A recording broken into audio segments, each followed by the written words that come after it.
سورة الجن بسم اللہ الرحمن الرحیم قل اوحی الی انہ استمع نفر من الجن فقالوا انا سمعنا قرآنا عجبا۔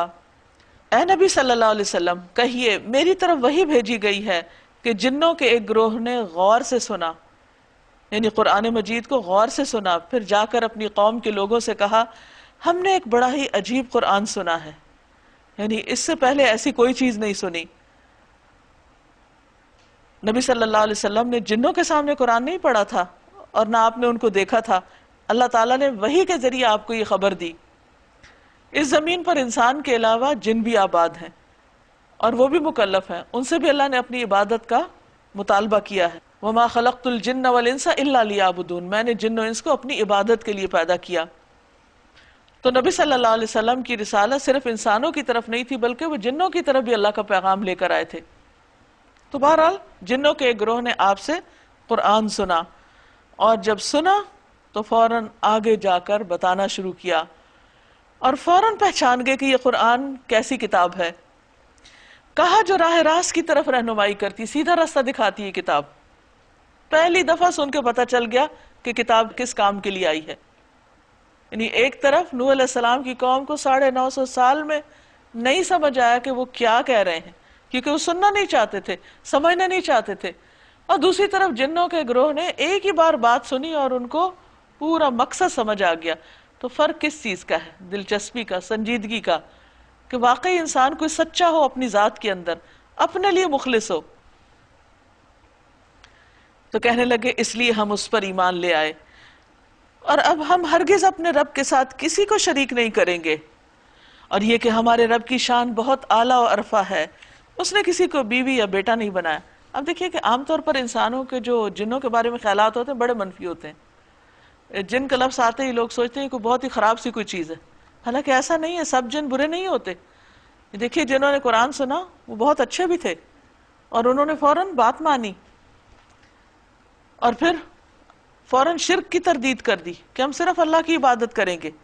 اور یہ کہ ہمارے نادان لوگ اللہ کے بارے میں بہت خلاف حق باتیں کرتے ہیں، یعنی جنوں میں شریر بھی ہیں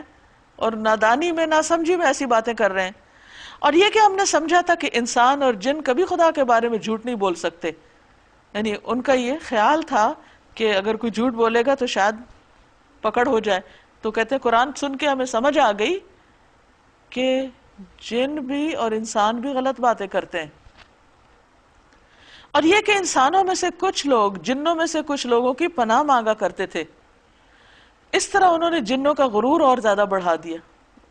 اس زمانے میں خاص طور پر لوگ جب ٹریول کرتے، صحرا وغیرہ میں کہیں رات کو رکنا پڑتا، تو یہ کہتے کہ ہم اس وادی کے جن رب کی پناہ میں اپنے آپ کو دیتے ہیں، یعنی کہ اس سے ڈرتے تھے ان سے۔ تو جنوں سے ڈرنے کی ضرورت نہیں، جو جنوں سے ڈرتا ہے وہ اس پہ حاوی ہوتے ہیں۔ اگر آپ ان کو بس اللہ کی ایک اور مخلوق سمجھیں، جیسے اور بہت سی مخلوق ہیں، تو پھر اس میں ڈرنے کی ضرورت نہیں رہتی۔ یعنی یہ انسانوں کی اپنی غلطی ہے، اپنا قصور ہے کہ انہوں نے جنوں کو سر پہ چڑھا رکھا ہے، یہ سمجھ کے شاید وہ زیادہ بڑی طاقت رکھتے ہیں۔ اور پھر خصوصی طور پر جب وہ ان سے پناہ مانگتے تھے کہ آپ ہمیں پروٹیکٹ کریں، تو جو شخص اللہ کی پناہ میں اپنے آپ کو دیتا ہے اسے کسی اور مخلوق سے ڈرنے کی ضرورت نہیں، کیونکہ اللہ کی پناہ سب سے زیادہ مضبوط ہے۔ اور یہ کہ انسانوں نے بھی ویسا ہی گمان کیا جیسا تمہارا گمان تھا کہ اللہ کسی کو رسول بنا کر نہ بھیجے گا، اور یہ کہ ہم نے آسمان کو ٹٹولا تو دیکھا کہ وہ پہرے داروں سے پٹا پڑا ہے اور شہابوں کی بارش ہو رہی ہے، یعنی بہت ستارے ٹوٹ کے ہمارے اوپر گرتے ہیں، اور یہ کہ پہلے ہم سن گن لینے کے لیے آسمان میں بیٹھنے کی جگہ پا لیتے تھے، مگر اب جو چوری چھپے سننے کی کوشش کرتا، یعنی فرشتوں کی باتیں، وہ اپنے لیے گھات میں ایک شہاب ثاقب پاتا۔ یعنی اب یہ اجازت نہیں رہی، بڑی پہرہ بندی ہوگی تو ہمیں سمجھ نہیں آتی تھی کہ یہ سب کچھ، یہ اہتمام کس کے لیے ہو رہا ہے۔ اور یہ کہ ہماری سمجھ میں نہ آتا تھا کہ آیا زمین والوں کے ساتھ کوئی برا معاملہ کرنے کا ارادہ کیا گیا ہے یا ان کا رب انہیں راہ راست دکھانا چاہتا ہے، یعنی دو میں سے کوئی ایک بات ہے۔ اور یہ کہ ہم میں سے کچھ لوگ صالح ہیں، نیک ہیں جنوں میں، اور کچھ اس سے کمتر۔ ہم مختلف طریقوں میں بٹے ہوئے ہیں، مختلف گروہوں میں ہیں، یعنی ہر قسم کے لوگ ہیں۔ اور یہ کہ ہم سمجھتے تھے کہ نہ زمین میں ہم اللہ کو عاجز کر سکتے ہیں اور نہ بھاگ کر اسے ہرا سکتے ہیں، اور اسی وجہ سے اللہ نے ان کو نجات کی راہ دکھا دی، کیونکہ وہ اللہ سے بے خوف نہیں تھے۔ اور یہ کہ جب ہم نے ہدایت کی تعلیم سنی تو ہم اس پر ایمان لے آئے۔ اب جو کوئی بھی اپنے رب پر ایمان لے آئے گا اسے کسی حق تلفی یا ظلم کا خوف نہ ہوگا۔ اور یہ کہ ہم میں سے کچھ مسلم ہیں یعنی اللہ کے فرما بردار ہیں، اور کچھ حق سے منحرف، یعنی دونوں گروہوں کی بات کی جا رہی ساتھ کے ساتھ ہی۔ تو جنہوں نے اسلام کا راستہ اختیار کیا یعنی اللہ کی اطاعت کا، انہوں نے نجات کی راہ ڈھونڈ لی، اور جو حق سے منحرف ہیں وہ جہنم کا ایندھن بننے والے ہیں۔ اور آپ کہیے کہ مجھے یہ وحی بھی کی گئی ہے کہ لوگ اگر سیدھے راستے پر ثابت قدمی سے چلیں، یہ نہیں کہ ایک دن سیدھے راستے پھر الٹے پڑ جائیں، تو ہم انہیں خوب سراب کرتے، یعنی ان کو دنیا کی نعمتیں بھی دیتے تاکہ اس نعمت سے ان کی آزمائش کریں۔ لیکن دنیا کی نعمتیں ہر ایک کے لیے امتحان ہیں، چاہے کوئی نیک ہو یا بد ہو، کیونکہ جب انسان کے اوپر تکلیف ہوتی ہے پھر رب کو زیادہ یاد کرتا ہے، اور جب دن اچھے ہوتے ہیں تو یاد میں کمی بھی ہو جاتی ہے۔ تو اس لیے یہ نہیں صرف سوچنا چاہیے کہ اگر اچھے حالات ہیں تو اللہ ہم سے بڑا راضی ہے، ہو سکتا ہے وہ ایک ڈھیل ہی ہو، اور اگر کسی کے حالات تنگ ہیں تو ہو سکتا ہے اللہ کی طرف سے اس کے لیے بھلائی ہو کہ وہ اللہ کو یاد تو کر رہا ہے بندہ۔ اور جو اپنے رب کے ذکر سے منہ موڑے گا یعنی اللہ کی نصیحت قبول نہیں کرے گا، اس کا رب اسے سخت عذاب میں مبتلا کر دے گا۔ اور یہ کہ مسجدیں اللہ کے لیے ہیں یعنی اللہ کی عبادت کے لیے بنائی گئی ہیں، لہٰذا ان میں اللہ کے ساتھ کسی اور کو نہ پکارو، یعنی صرف اللہ سے مدد مانگو، اللہ ہی کے لیے سجدہ کرو، اللہ ہی کے لیے قیام اور رکوع کرو، اللہ ہی سے دعائیں مانگو، یعنی اللہ کے گھر میں بیٹھ کے اللہ کے علاوہ اور مخلوق سے اپنی لو لگاؤ، یا نماز میں بھی اسی کو یاد کرو اور پھر بعد میں بھی اس پر بھروسہ کرو اللہ کی بجائے، یا کسی اور سے کچھ مانگو۔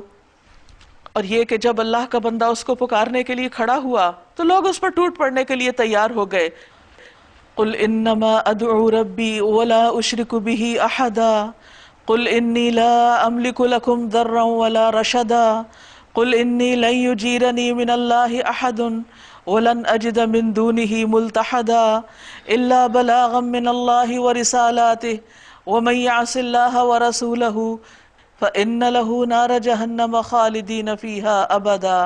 اے نبی صلی اللہ علیہ وسلم کہیے کہ میں تو اپنے رب کو پکارتا ہوں اور اس کے ساتھ کسی کو شریک نہیں ٹھہراتا، میں تم لوگوں کے لیے نہ کسی نقصان کا اختیار رکھتا ہوں نہ کسی بھلائی کا۔ کہو مجھے اللہ کی گرفت سے کوئی نہیں بچا سکتا، اور نہ میں اس کے دامن کے سوا کوئی جائے پناہ پا سکتا ہوں۔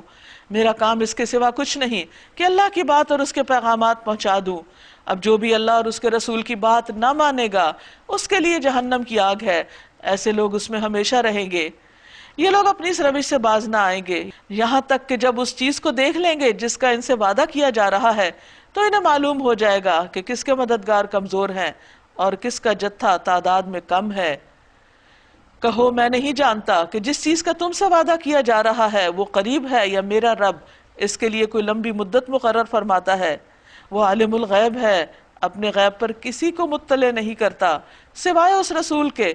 جسے اس نے غیب کا کوئی علم دینے کے لیے پسند کر لیا ہو، تو اس کے آگے اور پیچھے وہ محافظ لگا دیتا ہے تاکہ وہ جان لے کہ انہوں نے اپنے رب کے پیغامات پہنچا دیے اور ان کے پورے ماحول کا وہ احاطہ کیے ہوئے ہے، اور ایک ایک چیز کو اس نے گن رکھا ہے، یعنی سب کی نگرانی ہو رہی ہے، کون اپنی ڈیوٹی کس طرح انجام دے رہا ہے۔